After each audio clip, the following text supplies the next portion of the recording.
Okay, students, once again, welcome to you GPIC online classes.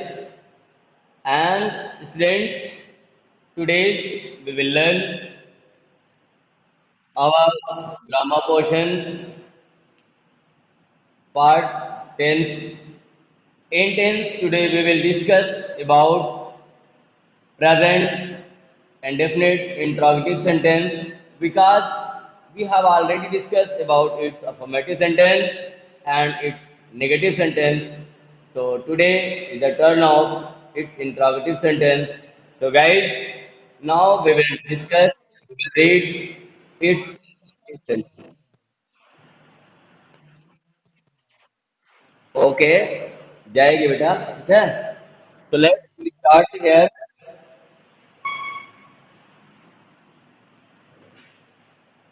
Interrogative sentence. Present indefinite interrogative sentence. Present indefinite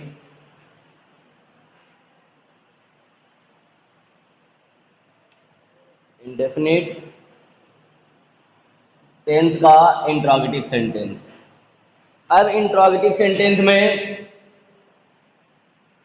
हम discuss करेंगे पहले इसकी helping verb. आप जानते हैं it's helping verb is do and does,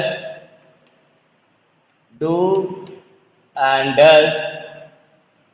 और जैसा कि हम सब जानते हैं कि इंट्रोगेटिव सेंटेंस जो होता है हमारा वो दो प्रकार का होता है। पहला यस या नो टाइप और दूसरा डब्ल्यू एस टाइप। यस या no type interrogative sentence means एक ऐसा इंट्रोगेटिव सेंटेंस जिसका आंसर हम यस या नो में देते हैं, दैट्स कॉल्ड इंट्रोगेटिव सेंटेंस। या फिर हम कह सकते हैं ऐसा सेंटेंस जो हेल्पिंग वर्ब से स्टार्ट होता है। मॉर्निंग बेटा, जो हेल्पिंग वर्ब से स्टार्ट होता है और जिसके लास्ट में क्वेश्चन मार्क लगा होता है वो सेंटेंस इंट्रोगेटिव सेंटेंस कहलाता है, यस या नो टाइप का। और दूसरा एक सेंटेंस होता है हमारा डब्ल्यू एच टाइप का, और उस डब्ल्यू एच टाइप के सेंटेंस को जब हम यस या नो टाइप से इंट्रोगेटिव सेंटेंस में क्वेश्चन वर्ड पहले ऐड कर दें तो वो कहलाता है W H type interrogative sentence. So guys, as we know that its helping verb is do or does, and we have already read about it from which subject we will use do and which subject we will use does. So first of all, we will discuss here its structure. Its structure is do, does, subject, then verb first form, then object, and at the end of sentence we use interrogation mark.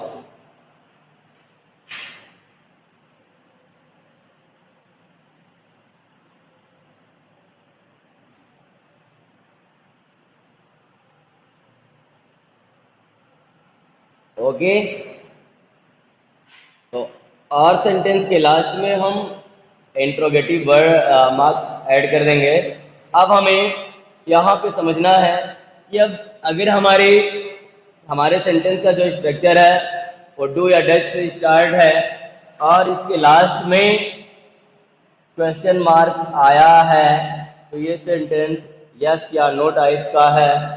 और यहाँ पे जो और समझना है yes या no type का है, अगर हम इसको डब्ल्यू एस टाइप का बनाना चाहते हैं तो कुछ नहीं करना है, केवल और केवल इससे पहले क्वेश्चन वर्ड को ऐड कर देना है। अगर हम क्वेश्चन वर्ड को ऐड कर देंगे तो जो हमारा सेंटेंस होगा वो डब्ल्यू एस टाइप का हो जाएगा। तो यहाँ पे सीधे तौर पे हम कह सकते हैं यस या नो टाइप के सेंटेंस में जब हम क्वेश्चन वर्ड को लिख देते हैं, मेन क्वेश्चन वर्ड्स को उसके पहले रख देते हैं, वो सेंटेंस WH टाइप का कहलाता है। ये बेसिक डिफरेंस है यस या नो टाइप और WH टाइप के सेंटेंसेस में। So here we look some examples of it. As you know that you have taught that here I have taught that here present means at the end of the sentence we find है, हूँ, हो, हैं, and before them we find for indefinite ता, ती, ते, ता, ती, ते। तो अगर हाँ बेटा, हेलो, हमने कहा कि प्रेजेंट को अगर हिंदी के सेंटेंसेस में हमको आइडेंटिफाई करना है तो हम लोग पहले पढ़ चुके हैं। क्या पढ़ चुके हैं कि हमें सेंटेंस के लास्ट में है, हूँ, हो मिलेगा और अगर उससे पहले तातीते मिलता है तो वो क्या कहलाता है? Present indefinite tense. अब प्रेजेंट इंडेफिनिट टेंस तो ये हो ही गया और हमें इंट्रोगेटिव सेंटेंस देखने के लिए इसके लास्ट में क्वेश्चन मार्क का होना बहुत जरूरी होता है। अगर इसके लास्ट में क्वेश्चन मार्क है तो वो इंट्रोगेटिव सेंटेंस बताएगा। तो guys here we look eighth example. Eighth example, suppose that क्या तुम लोग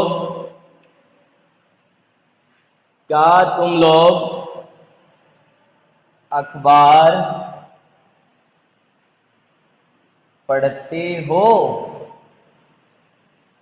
क्या तुम लोग अखबार पढ़ते हो? क्या तुम लोग अखबार पढ़ते हो?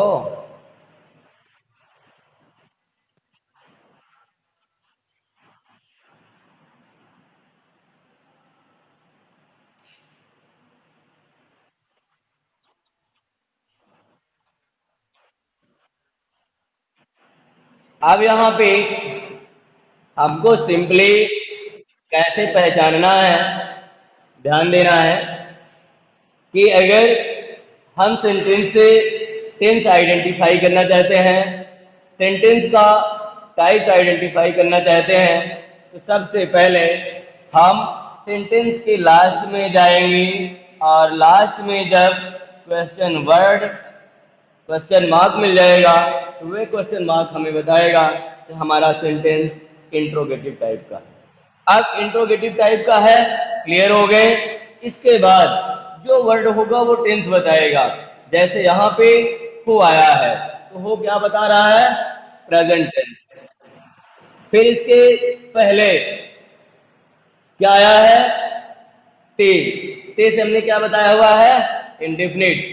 इस प्रकार से हमने समझ लिया है कि हमारा जो सेंटेंस है प्रेजेंट इंडेफिनिट का इंट्रोगेटिव सेंटेंस है। अब इंट्रोगेटिव सेंटेंस है, क्लियर हो गया। अब देखना है कि किस प्रकार का इंट्रोगेटिव सेंटेंस है। अब हम अगर क्वेश्चन करते हैं क्या तुम लोग अखबार पढ़ते हो, तो आपका आंसर यस या नो में हो सकता है। So it means this is the type of yes oblique no type interrogative sentence. Okay guys, so let's eat the structure and translate it. Okay, अब पहली बात ध्यान देना है कि कभी भी अगर सेंटेंस के स्टार्टिंग में इंट्रोगेटिव वर्ड आ जाए तो आपको ध्यान रखना है कि हमें उसकी अंग्रेजी नहीं बनानी है। क्लियर है? या तो ऐसे समझ लीजिए यस या नो टाइप का है तो हमको केवल और केवल डू और डज से स्टार्ट करना है, बल्कि क्वेश्चन वर्ड को ऐड नहीं करना है। अब यहाँ पे क्या है इसकी अंग्रेजी हमको नहीं लिखना है। अब हमें सेंटेंस के बेस पे, सब्जेक्ट के बेस पे देख लेना है कि हमको डू लिखना है पहले कि डज लिखना है, क्योंकि हमारा स्ट्रक्चर कहता है कि सबसे पहले डू या डज में से कोई एक हेल्पिंग वर्ब लेंगे। तो पहले इसके लिए हम अपना सब्जेक्ट देंगे, देखेंगे। अगर सब्जेक्ट हमारा सिंगुलर है तो डज, प्लूरल है तो डू। तुम लोग यहाँ आई सपोज तुम लोग here refers to plural, it means here we use does, here we write do, तुम लोग हो प्लूरल, अगर तुम लोग प्लूरल हो तो क्या आएगा डू। अगर कोई सिंगुलर समझेगा तो डज रखेगा, लेकिन सिंगुलर हो ही नहीं सकता अगर प्लूरल है तो। ओके, अब यहाँ पे डू के बाद सब्जेक्ट क्या है यू, क्या करते हैं पढ़ते हैं। डू यू रीड न्यूज़पेपर,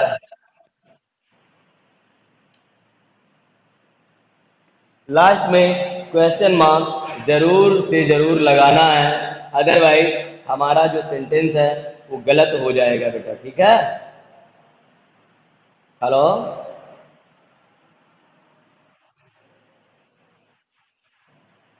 तो इस तरह से हम कोई भी सेंटेंस को ट्रांसलेट कर लेंगे।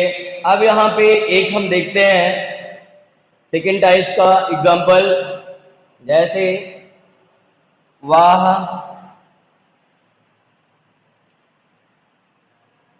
क्यों, वह मंदिर क्यों जाता है, ऐसा लिख लीजिए। वह मंदिर क्यों जाता है, अगर आ गया तो। अब यहाँ पे हमको समझना है कि जो हमारा इंट्रोगेटिव वर्ड है वो कहाँ पे आया है, बीच में। अगर बीच में आया है तो हमको इसकी इंग्लिश लिखना है, सिंपल ऐसे समझेंगे। और दूसरी बात अगर आप समझना चाहते हैं इसमें क्वेश्चन वर्ड ऐड होगा कि नहीं होगा, तो इसके लिए आपको क्या करना है, सबसे पहले आपको पढ़ना है वह मंदिर क्यों जाता है, मेन आप इसको आंसर आपको डिस्क्राइब करके देना होगा। तो यहाँ पे क्या लिखोगे, सबसे पहले क्वेश्चन वर्ड क्या बन जाएगा वाई। अब वाई के बाद सब्जेक्ट क्या है ही मीन्स वाह, तो क्या हो जाएगा सिंगुलर है, क्या हो जाएगा does. Why does he go to temple. At the end of the sentence we use at the end of the sentence we use question mark. Okay guys, I hope you understand well. So let's we see another type of present indefinite tense. So as you know that after present indefinite tense we will read present continuous tense. Present continuous tense.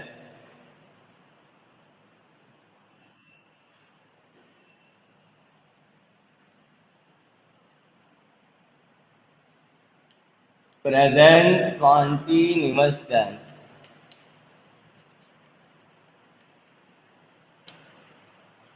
Present continuous tense, यहाँ पे भी हमने आपको बताया था कि अगर हिंदी के सेंटेंसेस में हमको समझना है तो प्रेजेंट है नहीं हो बताएगा, और रहा रही रहे क्या बताएगा, कॉन्टिन्यूअस बताएगा। जैसे कि हम पिछली क्लासेस में पढ़ चुके हैं या पिछली वीडियोस में पढ़ चुके हैं। अब यहाँ पे समझना ये भी है कि इसकी हेल्पिंग वर्ब क्या है। तो सबसे पहले हमको देखना है इसके अफर्मेटिव सेंटेंस को। अफर्मेटिव सेंटेंस की जब बात करते हैं, या ऐसे कह लीजिए अगर इसकी हेल्पिंग वर्ब सबसे पहले हम देखते हैं तो इसकी हेल्पिंग वर्ब आती है इज, एम और आर। इज, एम, आर, ये इसकी हेल्पिंग वर्ब्स हैं। अब is, am, are helping verb आप सब लोग जानते हैं कि किन सब्जेक्ट के साथ यूज करना है। तो जैसा कि हम सब ने पढ़ा है पिछली क्लासेस में, इज जो यूज होता है वो सिंगुलर सब्जेक्ट सभी के साथ यूज होता है। एम जो यूज होता है वो केवल और केवल आई के साथ यूज होता है, और आर जो यूज होता है वो सभी प्लूरल सब्जेक्ट के साथ यूज होता है, सभी प्लूरल सब्जेक्ट के साथ यूज होता है। यहाँ पे एक चीज और ध्यान देना है कि इज, एम, आर आपको इंग्लिश के सेंटेंसेस में हमने पहली वाली क्लास में से पहले की जो क्लासेस में पढ़ाया था, ये हमेशा आपको क्या बताएंगे, प्रेजेंट टेंस के बारे में बताएंगे। अगर किसी इंग्लिश सेंटेंस में इज, एम, आर आया है तो वो निश्चित रूप से आपका जो टेंस होगा वो कौन सा होगा, प्रेजेंट टेंस। अब यहाँ पे वर्ब की फॉर्म कौन सी लगेगी, वर्ब की फॉर्म लगेगी, वर्ब किस फॉर्म में आएगी, फोर्थ फॉर्म में आएगी या फिर आईएनजी फॉर्म में आएगी। वर्ब किस फॉर्म में आएगी, आईएनजी फॉर्म में आएगी। तो इसको भी ध्यान देना है कि वर्ब हमें इस टेंस में आईएनजी में लिखना है। तो आईएनजी में लिखना है मीन ये आईएनजी वर्ब हमेशा आपको कॉन्टिन्यूअस के बारे में बताती है। तो कॉन्टिन्यूअस कभी भी किसी सेंटेंस में आईएनजी आता है वो कॉन्टिन्यूअस है, लेकिन आईएनजी फॉर्म जब सेंटेंस में एज अ सब्जेक्ट और एज ए ऑब्जेक्ट आएगी तो फिर वहां पे हमारी जो वर्ब होगी वो जिरंड बन जाएगी। मीन्स वहां पे ये कॉन्टिन्यूअस का काम नहीं करेगी। पिछली क्लास वाली वीडियो में या पिछली क्लास में मैंने बताया था। अब अगर हम इसके स्ट्रक्चर की बात करेंगे तो इसके स्ट्रक्चर की बात करते हैं तो यहाँ पे इसका अफर्मेटिव का जो स्ट्रक्चर है आप सबने पढ़ा है कि सबसे पहले क्या लिखते हैं, सब्जेक्ट लिखते हैं। अफर्मेटिव में सब्जेक्ट जरूरी ही होता है, बिना सब्जेक्ट के हम सेंटेंस को ही नहीं लिख पाते हैं। इसके बाद helping verb is, am, are. फिर इसके बाद वर्ब की आईएनजी फॉर्म, देन ऑब्जेक्ट। अब यहां पे ये स्ट्रक्चर से भी आप आइडेंटिफाई कर सकते हो अगर किसी सेंटेंस का order subject is, am, are I N G form में हो तो आप उससे भी पहचान सकते हो कि हमारा कौन सा टेंस है। हमने पिछली वीडियोज में पिछली क्लास में भी बताया था कि इज, एम, आर जब भी इंग्लिश सेंटेंसेस में आएगा ये आपको किसके बारे में बताएगा, प्रेजेंट टेंस के बारे में बताएगा। और आईएनजी फॉर्म है तो वो किस बारे में बताएगी, कॉन्टिन्यूअस के बारे में। आईएनजी के लिए थोड़ा सा ध्यान देना होगा। अगर आईएनजी वर्ब की फॉर्म आ रही है और वो वर्ब का ही वर्क कर रही है तभी कॉन्टिन्यूअस होगा, अदरवाइज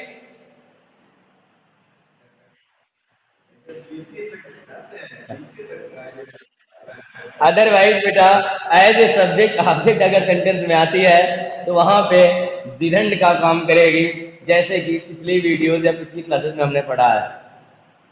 अब हम इसके हिंदी सेंटेंसेस के साथ साथ इसका इंग्लिश ट्रांसलेशन यहाँ पे सीखेंगे, कैसे हम प्रेजेंट कॉन्टिन्यूअस टेंस को ट्रांसलेट करते हैं। अब जैसे यहाँ पे है मैं, बेटा वॉइस प्रॉब्लम नेटवर्क की हो सकती है। मैं तेज तो बहुत बोल रहा हूँ। मैं तुम्हें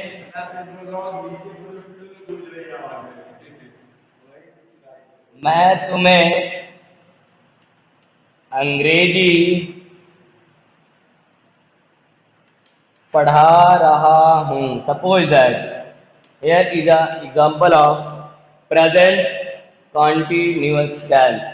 अब हमने बताया है कि अगर आपको सेंटेंसेस से टेंस आइडेंटिफाई करना है तो सबसे पहले हमें देखना है कि फुल स्टॉप अगर सेंटेंस में है तो वो हमें हमेशा बताता है कि सेंटेंस हमारा अफर्मेटिव होगा या नेगेटिव होगा। कभी भी सेंटेंस की लास्ट में फुल स्टॉप है तो वो अफर्मेटिव या नेगेटिव के बारे में बताएगा। अब हूँ से हमने पहले ही बताया था प्रेजेंट बताएगा, रहा आया है कॉन्टिन्यूअस बताएगा। इस तरह से हम सेंटेंस को आइडेंटिफाई कर लेंगे कि किस टेंस का है। अब हमको पता हो गया कि present indefinite present continuous tense का अफर्मेटिव सेंटेंस है, तो हम स्ट्रक्चर अफर्मेटिव को फॉलो कर लेते हैं। सबसे पहले सब्जेक्ट है, तो सब्जेक्ट हमारा क्या आएगा? आई। आई के साथ हमने क्या बताया था? I am. पढ़ाना तो क्या है? टीचिंग। अब क्या पढ़ाना है? इंग्लिश या teaching you English. I am teaching you English. I am teaching you English. अब अगर हम इसको देखते हैं कि हमारे पास जब सेंटेंस में दो ऑब्जेक्ट हो जाए, एक डायरेक्ट और एक इनडायरेक्ट, या एक लिविंग और एक नॉन लिविंग, तो अगर हम लिविंग को पहले लिखते हैं तो नॉन लिविंग को हम उसी तरह लिख देंगे। लेकिन अगर हम पहले नॉन लिविंग को लिखेंगे तो लिविंग को बाद में लिखने के लिए टू का यूज करते हैं। जैसे इसका अगला ट्रांसलेट इस तरह भी हो सकता है, I am teaching English to you. तो हम इस सेंटेंस को दो तरीके से ट्रांसलेट कर सकते हैं। अगर हम लिविंग ऑब्जेक्ट को लेते हैं तो हम बाद में नॉन लिविंग ऑब्जेक्ट को उसी तरह रख देंगे जैसा सेंटेंस में आया है। और अगर हम पहले नॉन लिविंग को लेंगे तो लिविंग को रखते वक्त हमें टू का यूज करना है। गाइस, ये है हमारा I am teaching English to you का ट्रांसलेशन। मीन्स मैं तुम्हें अंग्रेजी पढ़ा रहा हूं। समझ में आ गया? हेलो। अगला है, वह अपनी माँ को कहानी सुना रहा है।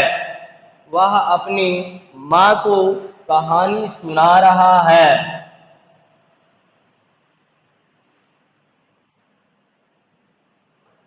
वह अपनी माँ को कहानी सुना रहा है।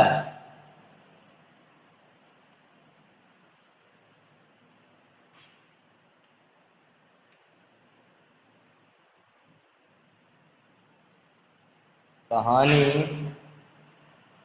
सुना रहा है। अब ये एक सेंटेंस है, वह अपनी माँ को कहानी सुना रहा है। फिर हम सेंटेंस को पहले पहचानेंगे, कैसे, कौन सा टेंस है, कैसा सेंटेंस है। तो यहाँ फुल स्टॉप जो है वो यही बतलाता है कि जो हमारा टेंस है वो है अफर्मेटिव या नेगेटिव। फुल स्टॉप हमेशा अफर्मेटिव या नेगेटिव के बारे में बताता है। तो अफर्मेटिव आप जानते हैं कि अगर नॉट वर्ड नहीं आएगा या पॉजिटिव सेंटेंस लिया होगा सेंटेंस, तो वो अफर्मेटिव होगा। अब है बताएगा प्रेजेंट, रहा बताएगा कॉन्टिन्यूअस। तो प्रेजेंट कॉन्टिन्यूअस का ये अफर्मेटिव सेंटेंस हो गया है। अब हम इसको ट्रांसलेट करेंगे। कैसे ट्रांसलेट करेंगे? सबसे पहले सब्जेक्ट क्या है? ही। फिर इसके बाद वह हेल्पिंग वर्ब ही के साथ is.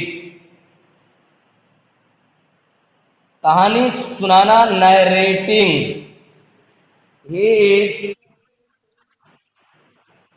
Is narrating a story to his mother, to his mother। इसमें भी दो ऑब्जेक्ट आया है ना, तो इसी तरह उसको भी रख लीजिए, a story to his mother, he is narrating a story to his mother। Clear है बेटा? हेलो। तो ये हमारा अफर्मेटिव हो गया है।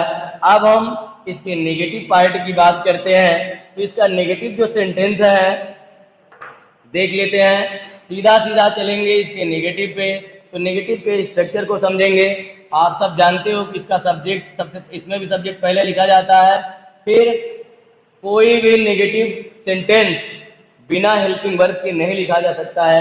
जैसे यहाँ पे इज, एम, आर, नॉट, और वर्ब की आईएनजी फॉर्म या फोर्थ फॉर्म, देन क्या है, ऑब्जेक्ट। क्लियर है? अब ये स्ट्रक्चर हो गया हमारा।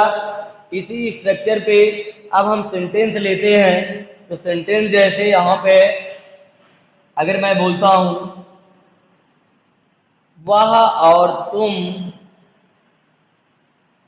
या तुम और वह, लिखे तुम और वह,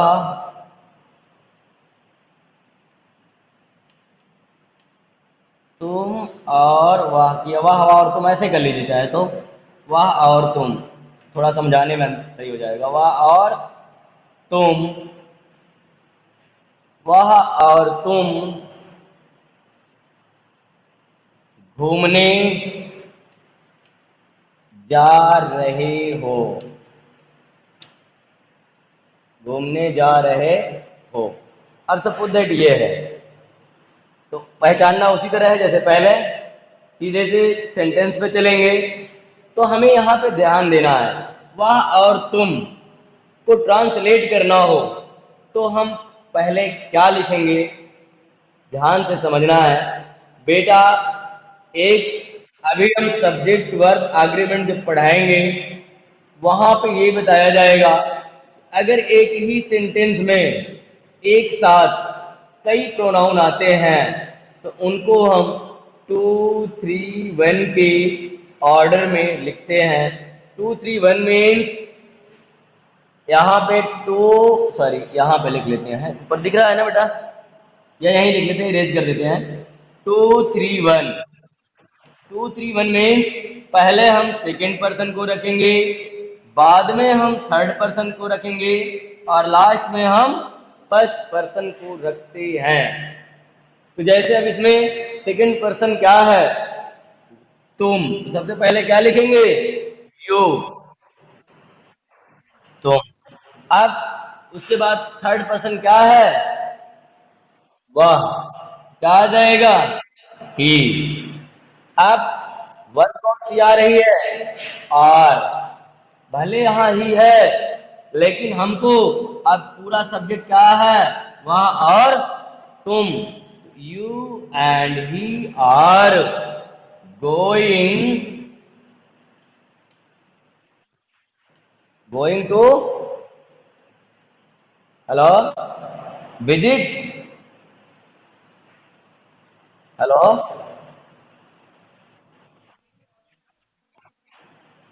गोइंग टू विजिट ही लिख लो, ठीक है ना। हमको मीन्स आप सेंस में समझना है ना, अब ये नहीं समझना कि विजिट मीन्स कुछ दूसरा होता, हमको उसकी मीनिंग आना चाहिए उसमें, ठीक है। You and he are going to visit, clear है। ये जरूर याद रखना, कभी भी एक ही सेंटेंस में दो या दो से अधिक प्रोनाउन आता है तो हमें ऐसे सेंटेंस में 2 3 1 के ऑर्डर को फॉलो करना है, क्लियर है। Okay, okay, now we read it's interrogative sentence. Okay guys,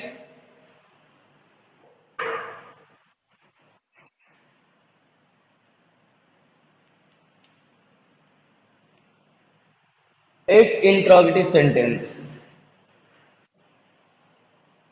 आप उसी तरह, अब देखिए हमको बार बार यस या नो टाइप और डब्ल्यू एस टाइप बताना नहीं है, आप समझ जाओगे। अब एक टेंस को अच्छे से समझ लिया है तो सारे सेंटेंस उसी तरह चलेंगे बेटा, ठीक है।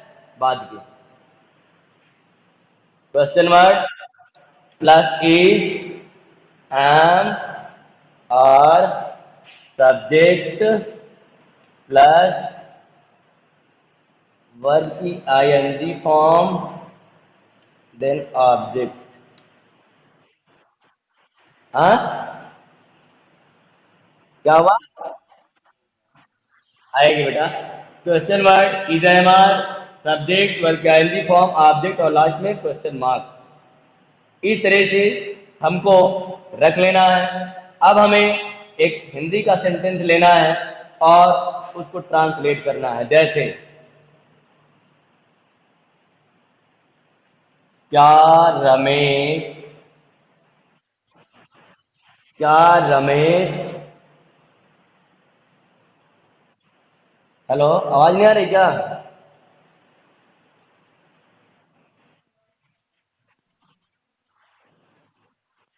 अच्छा ठीक है, आएगी। क्या रमेश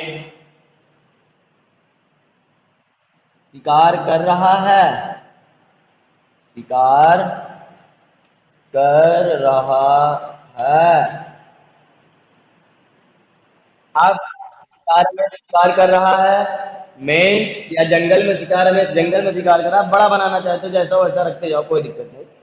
अब यहाँ पे क्या से यस या नो टाइप पता चल रहा है लास्ट में कि यस या नो टाइप में आंसर दे सकते हैं। तो यहाँ पे क्या की इंग्लिश नहीं बनेगी, क्या बन जाएगा? इज। इज क्यों आया? रमेश सिंगुलर है। इज रमेश, इज रमेश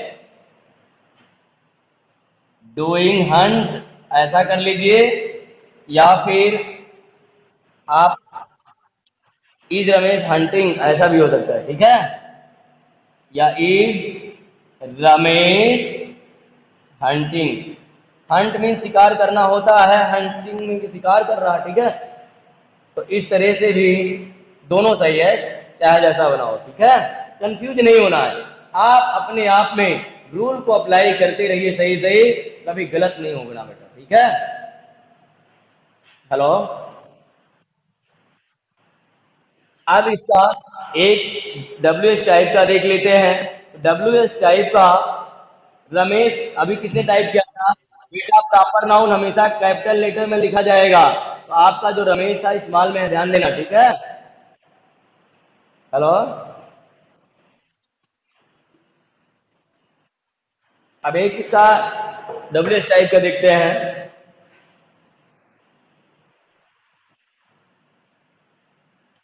वाह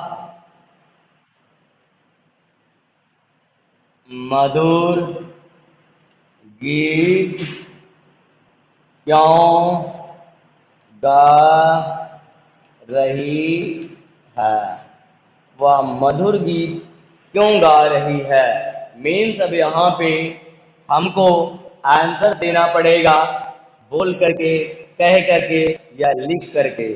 तो यहाँ पे हम समझ गए हैं कि हमारे सेंटेंस की जो स्टार्टिंग होगी वो क्वेश्चन वर्ड से होगी। मीन्स क्वेश्चन वर्ड क्या है?